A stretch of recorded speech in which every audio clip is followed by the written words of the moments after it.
Maladie de Scheuermann. Définition. La maladie de Scheuermann est une hypercyphose progressive au niveau de la colonne vertébrale thoracique liée à la croissance. Au cours de la puberté, des troubles de la croissance se manifestent souvent au niveau des corps vertébraux, s'accompagnant d'un rétrécissement de la zone de disque intervertébral, de vertèbres cunéiformes et d'une cyphose prononcée. Pour compenser, une hyperlordose va souvent se former au niveau de la colonne vertébrale lombaire. La maladie de Scheuermann est l'une des principales affections des vertèbres. Elle est plus fréquente chez les garçons que chez les filles.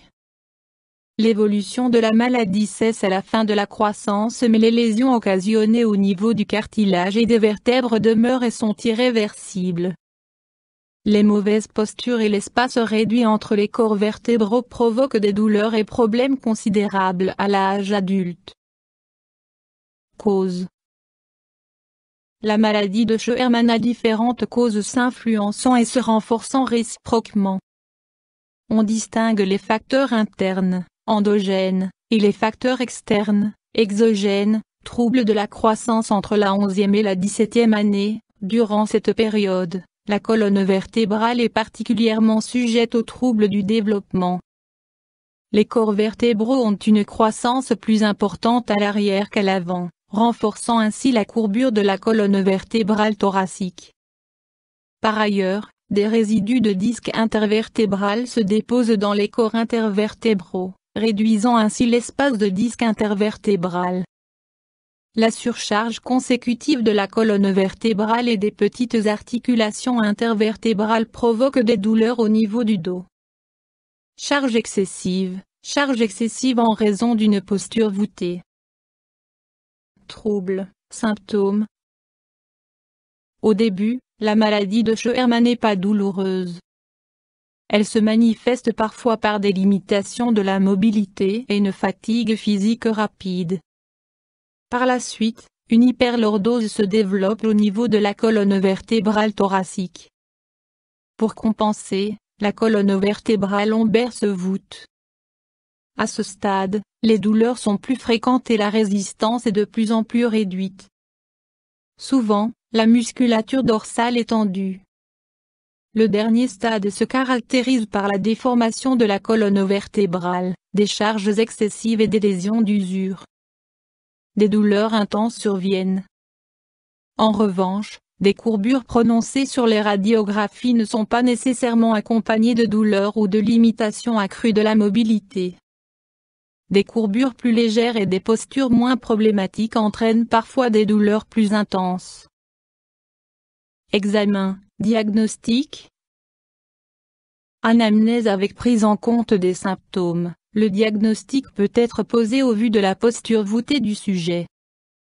Des radiographies de la colonne vertébrale permettent de poser le diagnostic définitif. Analyse de laboratoire afin d'exclure toute autre maladie, notamment, maladie rhumatismale.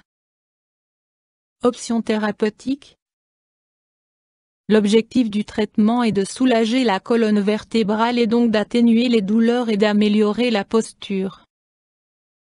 Mesures générales. Adaptation de la profession, réorientation, ne pas rester assis le dos courbé pendant des heures. Adaptation des sports pratiqués, les sports indiqués sont ceux pour lesquels il n'y a pas de choc, saut, coup ou chute, natation, gymnastique, marche rapide, aviron, haltérophilie, etc. Adaptation de l'environnement de travail, chaises, tables, plateau de bureau. Mesures conservatrices, sans chirurgie. Si la croissance n'est pas achevée, la musculation active et ciblée du ventre et du dos permet de redresser et d'étirer la cyphose. Toutefois, cette mesure est efficace uniquement avant la fin de la croissance. Un traitement plus passif consiste à porter un corset ou un support spécifique en plâtre permettant de redresser la colonne vertébrale. Chez l'adulte, la stabilisation musculaire est au premier plan. Autres mesures pouvant s'avérer utiles. Kinésithérapie. Gymnastique sportive. Traitement physique, ultrasons, lumière infrarouge, électrothérapie. Massage. Ergothérapie, principalement, adaptation à l'environnement professionnel. Éviter le surpoids avec l'aide d'un nutritionniste. Chirurgie.